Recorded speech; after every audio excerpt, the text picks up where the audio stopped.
Hashem, le Zohar de Parashat Pikoudé. Zohar dit aujourd'hui, Be'emsaïta de Chalada itatra achra de kamal le'ela le'ela. Il y a dans le ciel, vous savez que dans le ciel, il y a plusieurs niveaux. D'abord, il n'y a pas rien qu'un ciel, il y a 7 cieux. Le ciel que nous voyons, le bleu du ciel que nous voyons nous, c'est rien que la première sphère. Il y a 7 sphères comme ça. Il y a 7 cieux. Un s'appelle Aravot, un s'appelle Ma'on, un s'appelle Zevoul. Regarde, quand on fait un mariage, qu'est-ce qu'on dit? Sha simcha bim'ono. Il y a Zevoul, il y a Aravot.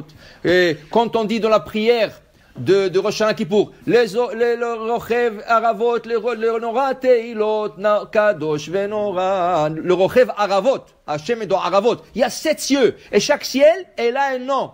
Il y a un nom au ciel, dit le Zohar, dans le cieux, il y a Echala, il y a une chambre, il y a plusieurs chambres. Mais dans le cieux, les Ela, très très haut placé, Be'arba Pitrine, cette chambre-là, elle a 4 ouvertures. Et sur les 4 ouvertures, Eser Mamena, le Chol Pitra ou Pitra. 10 gardiens à chaque pétach ou pétach.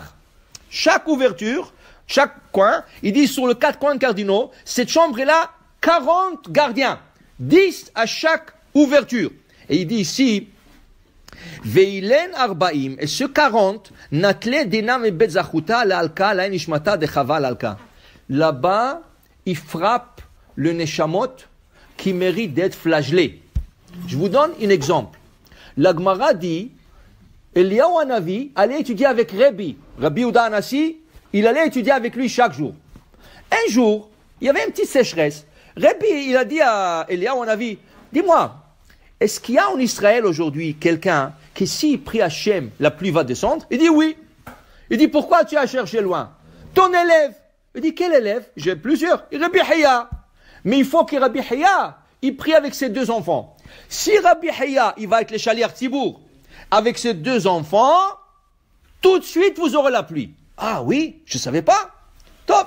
Eliyahu Hanavi, il a fait son cours avec Rabbi. Chaque jour, il faisait un cours avec Rabbi. Il est parti. Rabbi, il a convoqué Rabbi Hiya. Il a dit, aujourd'hui, à Minha, tu es Hazan. Il dit, pourquoi? Moi, je ne suis pas le Hazan. Il y a des Hazanim. Moi, je te dis, tu es Hazan. Alors, on ne pose pas de questions. Tu vas être le Hazan aujourd'hui. Top. Rabbi dit, tu es Hazan. Tu es Hazan. Tu poses pas de questions. Alors, il a fait Hazan. Il a pris. Il a dit, mais tu vas prendre ces 2 enfants, et ils vont être avec toi de 2 côtés. Top. Il a commencé à faire la Hamida. Il a commencé à Hashem, Sefata et Tifta. Il arrive à la 2e bracha. Il dit, Ata Gibor Lamonai, Mehaim Etimata, Rav Loshia, Mashiv Aruach. Dès qu'il a dit Mashiv Aruach, il y avait un vent, il tapait sur les fenêtres. Waouh! Il dit, Morida Geshem. La pluie, tu voyais le nuage qui remplissait. Mais là-bas, il y a aussi Mehaya Metim. S'il allait dire Mehaya Metim, il y aurait eu la résurrection des morts. Tout de suite, quand je me crois, on voyait Eliyahu Hanavi qui s'est déguisé comme un ours en feu. Rabbi Hiya l'a vu dans la prière comme ça, il a vu comme ça, il s'est évanoui, il a arrêté la prière, il ne pouvait plus continuer. Quand cette affaire s'est finie, ils ont appelé Eliyahu Hanavi, viens ici. Pourquoi tu as dévoilé ça à Rabbi? Pourquoi tu lui as dit, tu aurais emmené la résurrection des morts avant son temps? Flagellation. 40 flagellations avec un fouet en feu. Où il l'a emmené? Il l'a emmené là-bas, dans cette chambre. Il l'a emmené dans cette chambre, et là-bas, les Arbaïm, ils sont Arbaïm. Combien de fouets il y a? Combien de flagellations il y a? 39. Arbaïm, Chaserahat.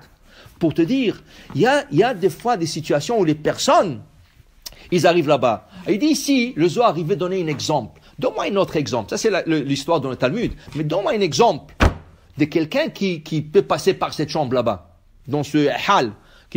Il dit ici, voilà, quelqu'un qui vient de salir la bouche avec de mauvaises choses. Il a maudit, il a dit des paroles à ne pas dire. De mauvaises paroles. Mais c'est pas de beaux paroles, c'est pas de... Après ça, il commence à sortir de sa bouche du vrai Torah. Dit le Zohar, celui qui a impurifié sa bouche, et après il dit du vrai Torah, il les mettait tamé du vrai Torah. Il a rendu le parole de la Torah tamé. On ne peut pas impurifier la Torah. On ne peut pas impurifier la Torah. La Torah, ça n'impurifie pas. Vous savez pourquoi? Alors, Kod Devari Kaesh, mes paroles sont comme du feu, dit Hachem, Devar Hachem.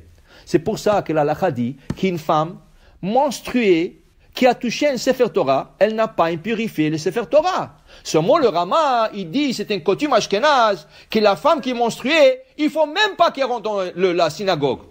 Viens Rav Yosef, il dit non, c'est pas notre coutume d'abord. Deuxièmement, tu ne veux pas impurifier ni une synagogue, ni un Sefer Torah. Si elle veut venir, elle peut venir. Si elle a touché le Sefer Torah, elle l'a jamais impurifié. La seule chose, par respect, elle ne doit pas toucher le claf. Une femme ne doit pas toucher le claf. Alors, par exemple, quand il y a un achnasat Sefer Torah, et à la fin, ils font comme les coutures, les coutures. Une femme qui n'est pas propre, il ne faut pas qu'elle s'approche. Si elle veut donner un don, c'est fini, elle a fait son don. Mais il ne faut pas qu'elle touche, il ne faut pas qu'elle prenne la couture. Elle ne purifie pas le Sefer, mais par respect. Par respect, tu n'es pas propre, ne touche pas le Sefer. Alors la Torah ne se purifie pas, mais hasve shalom. Quelqu'un qui impurifie sa bouche et il dit des mauvaises choses, il sort des mauvaises choses de la bouche, des clalotes ou des choses comme ça. Il dit après, il dit Torah, il est métamé. Le parole de Torah, il passe par cette chambre. Ils vont l'emmener là-bas et là-bas il va recevoir la flagellation. Pour dire combien c'est grave de impurifier sa bouche. La Gemara dit que le Kohanim, comment on vérifie le Kohanim? Par la bouche. Qui veut dire, il y avait un Beddin dans le Beth Amikdash, il y avait un Beddin, et ce Beddin vérifiait toujours, une fois par mois, toute la lignée de Kohanim. Qui était ton père, ton grand-père, ton arrière-grand-père, jusqu'à Aaron HaKohen? Parce qu'ils avaient des registres, chaque Kohen, ça remontait jusqu'à Aaron HaKohen. Et on vérifiait. Un jour, il y a un Kohen là-bas, il a parlé à son ami, il dit, tu sais, aujourd'hui, j'ai reçu un petit morceau de pain, lechem hapanim, qu'on distribuait au Kohanim une fois par semaine, le Shabbat. Il était tellement petit le morceau, comme la queue du lézard. Est-ce que le lézard c'est cachère? Non. Qu'est-ce que tu es en train de sortir de ta bouche le mot lézard dans le Beth Amikdash? Tu es dans l'endroit le plus saint au monde. Tout de suite, ils ont entendu ça le Beddin, ils l'ont convoqué. Qu'est-ce qu'ils ont trouvé? Son arrière-grand-père n'était pas un coin cachère. La Gemara dit, qu'est-ce qu'ils font? Tout de suite, ils enlèvent ses habits blancs, parce que les habits du Kohanim sont blancs, la tunique est blanche. Ils enlèvent l'habit blanc, ils lui donnent une tunique noire, il dit, tu sors d'ici, tu rentres pas. C'est un bisayon. Tout ça, la Gemara dans Masechet Psachim dit pourquoi? Parce qu'il a dit la queue du lézard dans le Beth Amikdash. Pour nous, qu'est-ce qu'il a dit? Queue de lézard, il n'exagère pas, ne sort pas. Écoute-moi bien, c'est l'endroit le plus saint au monde, tu ne sors pas des choses impures de ta bouche. C'est pour ça que la Torah, quand elle veut dire tamé, elle dira pas tamé. Lotahor. Tu dis pas tamé. Deux fois, la Torah dit tamé. Parce que pour te dire l'importance, et toi tu dis waouh, si la Torah dit tamé, c'est vraiment quelque chose d'impur. Mais si c'est pas nécessaire, la Torah ne dira pas. Regarde Parashat Noach.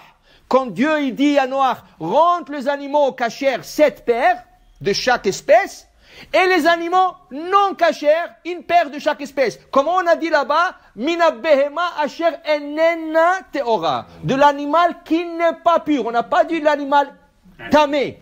On a dit que l'animal qui n'est pas pur. Okay? Pour dire qu'une personne doit faire attention à qu'est-ce qu'il dit. Baruch Adonai Le'olam.